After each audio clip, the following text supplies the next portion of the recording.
Hello anime fans, कैसे हो तुम सब। आज हम एक्सप्लेन करने जा रहे हैं एक नए एनिमे जिसका नाम है उजुमाकी। इसकी मांगा बहुत पॉपुलर है एंड स्टोरी इतनी भयानक है कि इसके सामने अच्छे बॉलीवुड हॉरर मूवी भी कुछ नहीं है। तो बिना किसी तरीके एपिसोड को स्टार्ट करते हैं। एपिसोड की शुरुआत जापान की एक छोटे से टाउन से होती है जिसका नाम होता है कुरोजू, और हमें उस टाउन में रहने वाली एक लड़की को दिखाया जाता है जिसका नाम है कीरी। कीरी कहती है कि आज मैं तुम्हें जो स्टोरी बताने जा रही हूँ वो इस टाउन में हुए अजीबोगरीब घटनाएं के बारे में है। नेक्स्ट सीन में हमें कुरोजू टाउन के रेलवे स्टेशन को दिखाया जाता है और कीरी वहां बैठ के अपने बॉयफ्रेंड का इंतजार कर रही होती है जिसका नाम है सुइची।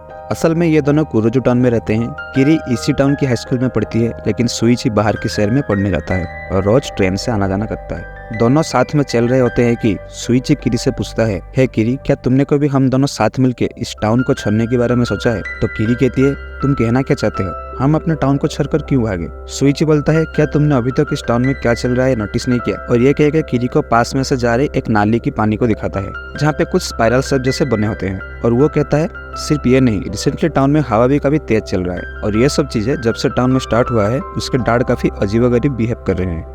सुइची बताता है कि उसके डैड, जिनका नाम मिस्टर साइतो है, वो अपने कमरे से बाहर ही नहीं निकलते।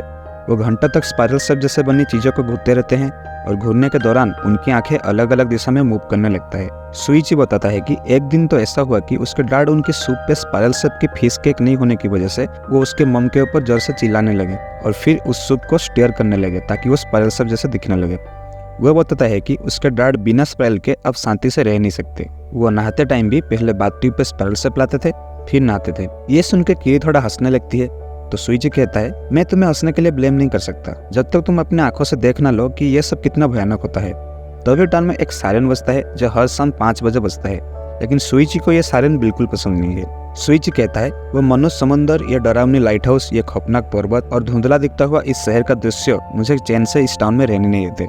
जहाँ भी मैं देखता हूँ उस जगह पे स्पाइरल हावी होता जा रहा है। ऐसे बड़बड़ाते हुए सुइची वहाँ से चला जाता है। नेक्स्ट सीन में हम दिखते हैं कि कीरी जब घर पहुंचती है तो वो दिखती है कि सुइची के डैड उसकी डैड से कुछ स्पाइरल के बारे में बात कर रहे हैं। कीरी के डैड मिट्टी के बर्तन बनाते हैं और बर्तन जिस व्हील पे बन रहा है इस व्हील को देख के मिस्टर साइतो काफी खुश हो रहे हैं एज वो स्पाइरल शेप का है। कीरी के डैड कहते हैं, ये व्हील को देखते हुए कभी कभी तो मुझे चक्कर आ जाता है। तो ये सुन के मिस्टर साइतो कहते हैं, क्या तुम मेरे लिए ठीक ऐसा एक व्हील बना दोगे और आगे की साइड पे एक अच्छा स्पाइरल डिजाइन का पेंट लगा देना, क्योंकि मैं चाहता हूँ मुझे भी चक्कर आए। और ये सब कुछ अजीब तरह से वो बोल रहे होते हैं। ये सुनकर कीरी के डैड भी कुछ समझ नहीं पाते। मिस्टर साइतो फिर कहते हैं, मिस्टर गोसिमो, मुझे लगता है कि स्पाइरल डिजाइन में कुछ तो रहस्यमय और चमत्कारी शक्ति है। स्पाइरल डिजाइन सबसे फाइन आर्ट फॉर्म है और तुम मिस्टर गोसिमो इसके सबसे बेहतर आर्टिस्ट हो। ये सब सुनकर कीरी थोड़ा शौक हो जाती है। नेक्स्ट सीन डायरेक्ट शिफ्ट होता है कीरी के स्कूल के ऊपर, जहाँ कीरी और उसका फ्रेंड आजामी कुरोतानी बात कर रहे होते हैं। आजामी कीरी से पूछती है, तो तुम्हारा बॉयफ्रेंड टाउन से बाहर शहर पढ़ने जाता है? कीरी कहता है कि वो मिडिल स्कूल तक इसी स्कूल में पढ़ाई करता था। ये सुन के आजामी कहती है, मुझे तुमसे जेलस फील हो रहा है क्योंकि मेरे टाइप के एक भी लड़की स्कूल में नहीं है। तो कीरी कहती है, लेकिन तुम तो इतनी सुंदर हो, तुम्हें तो कोई भी मिल जाएगा। तभी कीरी आजुमा के माथे पे एक मार्क को नोटिस करता है। तो आजुमा कहती है, ओ ये मार्क, ये मैं बचपन में एक लड़के को इम्प्रेस करने की कोशिश में गिर गई थी, तब मुझे चोट के कारण ये मार्क मिला है। और आखिर में मेरे उस लड़के से करीबी दोस्ती भी हो गई और उसी दिन से मुझे जिस लड़के के ऊपर क्रश आता है वो भी मुझे अपने आप लाइक करने लग जाता है। शायद ये तुम्हें अजीब लगे, बट मुझे लगता है कि इसी मार्क की वजह से सब लड़के मुझसे अट्रैक्ट होते हैं। नेक्स्ट सीन शिफ्ट होता है कुरोजू टाउन के स्टेशन के ऊपर। वहाँ आजुमा कीरी से पूछती है, तो बताओ तुम्हारा बॉयफ्रेंड दिखता कैसा है? तो कीरी कहती है, शायद तुमने उसे कभी देखा होगा स्टेशन को क्रॉस करते हुए। स्टेशन में कुछ लड़के होते हैं जो आजुमा को देख के कहते हैं, ओ तो ये है आजुमा कुरोतानी, ये तो बहुत सुंदर है। नेक्स्ट सुइची जब ट्रेन से उतरता है तो कीरी उसे अपने दोस्त आजुमा से मिलाता है और कहता है, आजुमा तुम्हारा बिल्कुल उल्टा करता है, वो शहर से टाउन पढ़ने आती है। लेकिन सुइची को आजुमा के बारे में कुछ ठीक नहीं लगता और उससे कुछ काम के लिए लेट हो रहा है बोल के कीरी के साथ वहाँ से भाग जाता है। कीरी कहता है, ये तुम क्या कर रहे हो सुइची? तो सुइची कहता है, क्या तुमने कुछ फील नहीं किया? तुम्हारे दोस्त के ऊपर स्पाइरल हावी हो चुका है, तुम्हें उससे सतर्क रहना होगा। नेक्स्ट सीन हम देखते हैं कि कीरी अपने घर पहुंच गई है और उसके डैड उसे कहते हैं कि मिस्टर साइतो ने जो ऑर्डर दिया था वो कंप्लीट हो गया है और कीरी को वो चीज़ डिलीवर करने के लिए साइतो के घर भेज देते हैं। जब कीरी मिस्टर साइतो के पास पहुंचती है तो मिस्टर साइतो कहते हैं कि तुम्हारे आने के लिए धन्यवाद, लेकिन मुझे अब इस चीज़ की ज़रूरत नहीं है। मुझे अब एहसास हो गया है कि तुम स्पाइरल को अपने शरीर में भी बना सकते हो, देखो मैं क्या कर सकता हूँ। और ये कह के वो अपने जबान को स्पाइरल शेप का बनाने लग जाते हैं। ये देख के कीरी वहाँ से भागने लगती है। वहाँ पे एक डिलीवरी वाला जो साइतो को कुछ डिलीवर करने के लिए आ रहा होता है वो देखता है कि एक लड़की चिल्ला के साइतो के घर से भागती हुई निकली। नेक्स्ट सीन हम देखते हैं कि अजुमा सुइची से मिलने आई होती है और सुइची को कहती है, आज तक जो भी लड़के को मैंने चाहा वो सब मुझे मिले, लेकिन तुमने मुझे कैसे रिजेक्ट कर दिया। लेकिन अजुमा को देख के सुइची नीचे गिर जाता है। वो अजुमा से पूछता है, तुम अपने माथे पर क्या छुपा रही हो। तो अजुमा कहती है, अच्छा हुआ तुम्हें किरी ने इस मार्क के बारे में बता दिया, ये तो सिर्फ एक मार्क ही है। ये कहकर जब वो अपने बाल को अपने माथे से हटाता है तो वो मार्क अब एक छोटा सा स्पाइरल सा बन चुका होता है। ये देखकर सुइची कहता है, मुझे पता था कि तुम एक स्पाइरल हो। तो अजुमा कहता है, क्या एक स्पाइरल? लेकिन इसकी वजह से तो मैं सारे लड़कों को कंट्रोल कर पाती हूँ। तो सुइची कहता है, ये धीरे धीरे एक स्पाइरल से बनता जाएगा।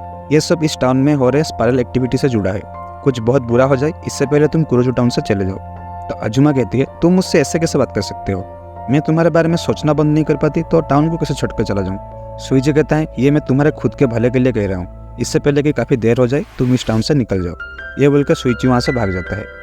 नेक्स्ट सीन हम देखते हैं कि मिस्टर साइतो की डेथ हो चुकी है और उनकी बॉडी को क्रीमेशन के लिए मतलब जलाने के लिए लाया गया है। वहाँ पे सुइची किरी से कहता है कि क्या तुम नहीं जानना चाहोगी कि मेरे डैड का डेथ कैसे हुआ। तो किरी कहती है, मैंने सुना कि वो सीढ़ियों से नीचे गिर गए। तो सुइची कहता है, ये एक झूठ है जो हमने सबको बताया है। फिर वो कहता है, असल में उसके डैड के मेंटल और फिजिकल हेल्थ बिगड़ते जा रहा था। ये देख के वो और उसके मॉम शहर गए थे एक खास हॉस्पिटल में उसके डैड की एडमिशन की बात करने।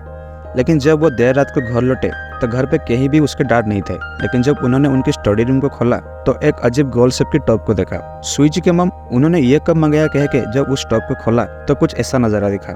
सुइची किरी से कहता है कि उसके डैड उस टॉप के अंदर अपने बॉडी की हड्डियां को तब तक तोड़ते हैं जब तक वो खुद एक स्पाइरल शेप का ना हो जाए। तभी वहाँ पे मौजूद लोगों में से एक कहता है, वो ऊपर आसमान में क्या चीज है। तो हम देखते हैं मिस्टर साइतो की बॉडी जलने की धुआं से ऊपर आसमान में एक स्पाइरल शेप बना हुआ है। और ये देख के किरी और सुइची पूरा शॉक हो जाते हैं। तभी हम देखते हैं कि वो स्मोक आसमान से सीधा उनके टाउन के एक तालाब में जा रहा है। ये देख के मिस्टर साइतो की वाइफ खुद को संभाल नहीं पाती और चिल्ला के कहती है, ये सब बहुत हुआ, अब तुम्हें ये बंद करना होगा। सुइची उनके पास आके कहता है, मॉम क्या हुआ। तो मिसेस साइतो कहती है कि सुइची ऊपर तुम्हारा डैड है। ये सब देख के मिसेस साइतो की हालत पूरा बिगड़ गया और उन्हें हॉस्पिटल ले जाया गया। तभी हम देखते हैं कि अजुमा किरी के पास आती है। तो किरी कहती है, अजुमा तुम यहाँ क्या कर रही हो। तो अजुमा कहती है, मुझे तुम्हारे बारे में थोड़ा चिंता हो रही थी तो मैं चली आई। तभी बहुत जोर से हवा चलने लगता है। तो किरी देखती है कि अजुमा का वो मार्क अब एक बड़ा स्पाइरल शेप का गड्ढा हो चुका है। और वो अजुमा से कहती है, अजुमा तुम्हारे माथे पे ये क्या हुआ। लेकिन अजुमा वहाँ से बिना कुछ कहे चली जाती है। नेक्स्ट सीन कुरोजो टाउन की हॉस्पिटल में शिफ्ट होता है जहाँ मिसेस साइतो की हालत काफ़ी खराब है। वो बस चिल्ला रही होती है। हम देखते हैं कि वहाँ की नर्स के बालों को देखकर जो कि स्पाइरल शेप का होता है, मिसेस साइतो और जोर से चिल्लाने लगते हैं। नेक्स्ट सीन में हम देखते हैं कि एक लड़का आके अजुमा से कहता है, हाय अजुमा, मेरा नाम ओकाडा है, क्या तुम मेरे साथ डेट पे चलोगी। अजुमा मना कर देती है। तो वो लड़का कहता है, तुम में कुछ है, मैं खुद को रोक नहीं पाता तुम्हें फॉलो करने में। तुम मुझे जितने भी रिजेक्ट करो मैं कभी हार नहीं मानूंगा, मैं तुम्हारे लिए कुछ भी कर सकता हूँ। नेक्स्ट सीन शिफ्ट होता है किरी के स्कूल के ऊपर। बहुत जोर से बारिश हो रही होती है। तभी हम देखते हैं कि एक स्टूडेंट जिसका नाम काटायामा है वो पूरा बारिश में भीग के क्लास आया होता है। तो टीचर उससे कहते हैं, ये भी कोई टाइम है क्लास आने का। तो वो लड़का धीरे से कहता है, सॉरी मैं लेट हो गया। वो बहुत धीरे से भी चल रहा होता है। तो क्लास के बच्चे उसके मजाक उड़ाने लग जाते हैं। टीचर काटायामा से कहते हैं, तुम हमेशा तब स्कूल क्यों आते हो जब बारिश होता है। तो वो धीरे से पूरा सॉरी कहता है और अपने सीट की तरफ धीरे धीरे चलता है। नेक्स्ट सीन हम देखते हैं कि काटायामा जिस टीम में होता है वो टीम काटायामा की वजह से एक वॉलीबॉल मैच हार जाते हैं। तो गुस्से से उसके टीममेट्स उसे लॉकर रूम में बहुत बुली करते हैं और उससे नंगा करके लॉकर रूम से सबके सामने बाहर लाते हैं। लेकिन उसके पीठ पे एक बड़ा सा स्पाइरल का निशान होता है जिसे देख के सब घबरा जाते हैं। नेक्स्ट सीन कुरोजो टाउन के हॉस्पिटल पे शिफ्ट होता है जहाँ हम मिसेस साइतो को देखते हैं जो कि अब गंजी हो चुकी है और उनके हाथ में पट्टी लगी हुई है। वहाँ पे सुइची किरी से बताता है कि उसकी मम जब भी कोई स्पाइरल शेप की चीज़ों को देखती हैं तो उनकी हालत और बिगड़ जाती है। हालत धीरे धीरे इतना बिगड़ गया कि वो अपने खुद के सर के बाल भी काट दिए, ऐसे कि वो अपने फिंगरप्रिंट्स को भी काटने लग गए। वो सिर्फ एक ही बात दोहराते हैं कि वो जहाँ भी स्पाइरल शेप देखते हैं तो उन्हें मिस्टर साइतो की इंसिडेंट के बारे में याद आता है, जहाँ पे मिस्टर साइतो उन्हें बोल रहे होते हैं कि मेरे पास तुम आ जाओ, हम स्पाइरल शेप में एक हो जाते हैं और उन्हें बार बार पास बुलाने लगते हैं। इसलिए सुइची भी अपने बाल छुपाने के लिए कैप और ग्लव्स पहन के आया होता है। नेक्स्ट सीन हम देखते हैं कि किरी रास्ते में आजामी को देखती है और उससे बुलाती है। आजामी रुक जाती है और कहती है, किरी मुझे अपनी दाहिनी आंख में कुछ दिखाई नहीं दे रहा, क्या तुम थोड़ा चेक कर सकती हो। और यह कह के अपने सर से कैप को उतारता है। तो हम देखते हैं कि उसके माथे पे गड्ढा और भी बड़ा हो गया है और उसकी दाहिनी आंख भी उसके गड्ढे में मूव करने लग गई। यह सीन बहुत क्रीपी है। यह देख के किरी घबरा के नीचे गिर जाती है और अजुमा वहाँ से चली जाती है। नेक्स्ट सीन हम देखते हैं कि ओकाडा जो लड़का अजुमा को डेट के लिए पूछ रहा था वो और सुइची एक फील्ड में खड़े हैं। सुइची ओकाडा से पूछता है, ये सब किस लिए और किरी कहाँ है। ओकाडा कहता है किरी नहीं आ रही है। सुइची बोलता है ये तुम क्या कह रहे हो। ओकाडा कहता है मुझे नहीं पता, ये सब मैंने ओजुमा के साथ डील किया था। ओजुमा भी वहाँ पे पहुँच गई होती है। ओजुमा सुइची से कहती है तो तुम यहाँ हो सुइची। तो ओकाडा कहता है मैंने तुम्हारा डील पूरा किया, तो हम डेट पे चले। ओजुमा कहती है मुझे जो चाहिए था वो मिल गया, अब तुम मेरे कुछ काम के नहीं रहे। ओकाडा कहता है लेकिन तुमने कहा था कि अगर मैं सुइची को लाऊंगा तो तुम मेरे साथ डेट पे चलोगी। ओजुमा हंसती हुई कहती है बेवकूफ़, मैं तो सिर्फ सुइची से मिलना चाहती थी। यह सुनने के बाद ओकाडा गुस्से से ओजुमा के सर से कैप को उतार देता है और हम देखते हैं कि ओजुमा के माथे पे गड्ढा और भी बड़ा हो गया है और उसके अब दोनों आंखें भी नहीं है। ये देख के सुइची और ओकाडा पूरा शौक हो जाते हैं और ओजुमा ओकाडा को अपने अंदर खींच लेती है। तभी किरी वहाँ पहुँचती है और देखती है कि सुइची एक पेड़ के ऊपर है। किरी पूछती है तुम वहाँ ऊपर क्या कर रहे हो। सुइची कहता है ओजुमा ने अभी एक लड़का को अपने अंदर खींच लिया है। किरी जब ओजुमा को देखती है तो वो खुद आधा अपने गड्ढे के अंदर था और धीरे धीरे उस गड्ढे के साथ गायब हो जाती है। इसी के साथ एपिसोड एंड होता है एंड लास्ट में किरी कहती है कि हमने अभी तक रियलाइज़ नहीं किया था कि स्पाइरल की खौफनाक मंजर की तरफ ये एक शुरुआत था। एनीमे का एक्सप्लेनेशन आपको कैसा लगा आप कमेंट करके जरूर बताना और आगे वीडियो के लिए चैनल को सब्सक्राइब करके जरूर जाना।